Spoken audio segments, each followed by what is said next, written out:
in Montreal with Lacuna Coil. Welcome to our town. Thank you very much. Now, you have a new album, Dark Adrenaline. Yeah. The album sort of is a combination of the later year Lacuna Coil with some of the earlier year. Was it a conscious decision to try to mix and match both eras? Well, partially, yes, because I mean, when we write, we don't think that much. You know, right. We have a bunch of songs that then they're gonna change during the pre-production, and when we start laying down the vocals, ideas, then from one song sometimes we build another 2 or 3 songs, right. because we have a verse that maybe is better as a chorus, so we take the part and move it to another song. So we didn't do it that much on purpose, but we knew that we wanted to take back some of the more dark and heavy atmosphere that we had in the past, right. Because we were missing them from the last album. Last album, Shallow Life, we've been trying to go in different directions. Right. We've been experimenting more on the rock side, on the electronic side of our music. And what we really liked was this new songwriting style, but we were missing a bit of the heaviness. Is that dangerous for a band that's been around as long as you to experiment with the music? Because I mean, at some point when you're allowing for like a Kiss or a Van Halen, people just want to hear the same old, right? I think we are the type of a band that always evolved with every album. Right. We never did the same album, so it's not that, you know, the latest album is completely different from right. all the others. Since the very first EP we put out, we constantly evolved and changed sure. a little bit, keeping the roots alive. We always kept the balance in between the melody and the heaviness, and you know, some type of arrangements that are clearly in Lacuna Coil style. But I think that doing this, we are totally able to do whatever we want, and free to experiment, because our fans understand that we don't want to get stuck in the same thing over and over. Now, you've been at this since 1994. Yeah. I mean, that was the very early stage. Cristina wasn't even in the band. She wasn't there, right? It was a long development. What is it going to take for the band to get to the point where you're headlining at the Bell Center tonight? I mean, I mean, that's sort of a rude question, but is there something that you think that you can do, or is there a way to get it to that next level? I think it's a combination of things. Right. You know, there's not just one move. Like I write this kind of song, so I'm right. sure it's gonna make it to the chart, because you need also a budget behind it, a promotional right. budget behind it. And we've been always working with an independent label, even if it's a good independent label, a big independent label. Sometimes that's all you need. Yeah. I mean, sometimes it's just enough that you have a lot of money behind the single and the video, and then people is picking it up. And I apologize if the question sounded rude. It makes sense, but I think we're never actually played in that field. Right. You know, I think we've been more of the band that starts as a European gothic metal bands that was trying to sound like their heroes, like bands like Typo Negative or Paradise right. Lost or the classic scene, and then develop into a more personal band, developing our own style, the using of the 2 vocals, the incorporating different elements to the music, and then every step in our career has been a growth, but right. a little bit time to time. You know, it's not just like we explode all of a sudden and then, you know, sell 10 million albums. Right, right, it was never our story. Yeah. And plus, things changed so much, because even when we started, the times were different than the times where right. bands like Metallica or Megadeth or Motorhead became famous, because they became famous in a market where they were selling millions of copies. Now it's not possible anymore. Not even super big bands. Pop acts are selling so much, because it's not like that anymore with internet, and you know, with the fact that you can download music or just like listen to it on YouTube without buying the actual record. So it's a completely different market with a lot of competition, and I'm actually super glad that we're still here after so much time, you know, with our strong basis of fans. Yeah, what is the secret to the success? I mean, you know, it's, what are we talking here? Let's do the quick math here. 20 years, right? 18 years? Yeah, 15, I think 15 is since we actually started to put the name out there and release albums. It's like, I mean, that's very years. Successful. I mean, people don't realize how difficult it is. And right? Also, you have to consider that we're from Milano, Italy. Yeah. We're not from Los Angeles. Great city. Yeah, but we're not from London or Los Angeles. Right. So there's no history of other bands from Italy that have done the same kind of career we've done, singing in English and playing metal music, you know. So for us, it was even more weird to reach this kind of success that maybe is not the top league, but it's still pretty good level. You know? How did the decision come to sing in English? Because why not just sing in Italian and hit the Italian market? I think it was just like the natural choice because we started to listening to bands that were singing in English. Okay. The bands we were interested in were singing in the English language. So when we started to compose, it was natural for us to kind of put English language in our compositions. And Italian doesn't really fit to this type of music. We have a few songs. No. We have few songs where we use language. the Italian language, but it doesn't sound quite the same. It doesn't add the same thing. It's good for melodic music, but not really for rock music. For rock music. You need a harsher language for that. Now, right now you're on tour with Megadeth, and you're going on stage doing À Tout le Monde with Dave and company. How did that come about?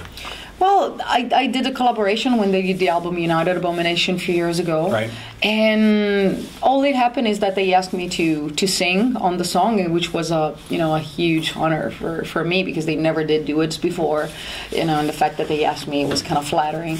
And we toured with them already on Gigant Tour when we did the Australian part a few years ago, and they invited us to be with them again this time, and they asked me to perform À Tout le Monde the first night, and they liked it so much, so they asked me to do it, every night, and it's fun. I love to do it. Yeah, it's great. Now, other than this tour, what are the plans for the rest of 2012? We're gonna finish this tour in the beginning of March. Then we're gonna go back to Italy for like 3 weeks and rehearse a different set list and take some time off. And then we're gonna go to South America. First, we're gonna go to Mexico for a headline show. Then we're gonna join Lamb of God and Hatebreed in South America for a little festival tour. Like it's like just 4 shows, like 2 in Brazil, Argentina, and Chile. Right. And then we're gonna fly back to the States to do our headline tour, which is going to be a special show that we're going to announce later on, and then probably some radio festivals in America, and still in North America. But is there a headlining tour for you coming up soon? Yes, Okay. it's going to be between April and May, and then after that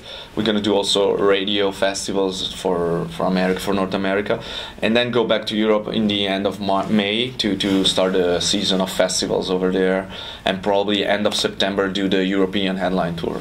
Oh, that's going to be great. Yeah. Now, when you're making an album like Dark Adrenaline, how do you decide who sings on what? Like, how do you choose the parts? Are there some parts where you say, oh, that really should be me? We just don't decide. We let the music decide for us. It's not that we sit down and we decide to split 50% our vocals because we have the chance to use 2 different type of vocals. We just take every advantage we can from our voices because we are nothing more than 2 instruments that you can add to the songwriting. And the fact that our voices are so different makes it easier for us to have an even bigger range of chances, to vocals to add to the composition. So we just don't think about it. And sometimes it can happen that I can write parts that he ends up singing, or vice versa. It doesn't really matter. It's all about the song and how. When you're writing those, does that come up to mind? Good. You're writing and saying, "Boy, this is not for me," but boy, it would sound great with. Okay. Yeah. We just practice, and you just see it there. I mean, if there are no ego problems, it's right there. It's like, you know what? This is probably better if you sing it because it's better. If it's sung. Sometimes from you your have a voice. part that you sing and you think it's great, then when you actually hear it on the music, it's not that great because it's not powerful enough, maybe, or it's not epic enough. So she's gonna sing it, maybe, or I'm gonna sing it. It's very. It's more easy to understand once you see it, when we do it, when we sit down with me and her and Marco, our bass player, which is kind of the inner producer in the early phases of the songwriting. We go to his house, he has a little studio in the basement, and we sit down and we start singing the ideas, and then we see which direction the song is going, and then you change also the music depending on the vocals. Right. Now, the new album just came out a couple of weeks ago. Do you already start thinking about the next album down the road? Are you getting in there, starting to write, or not yet?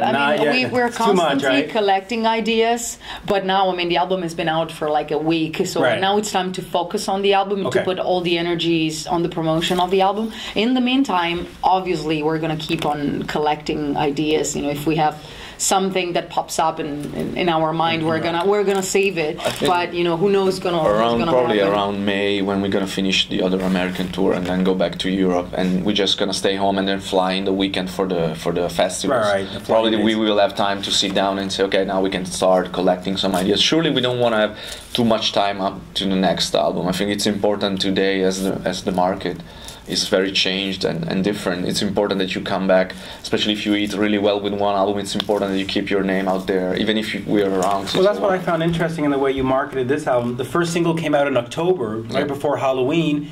and now we're talking, what, 4 or 5 months?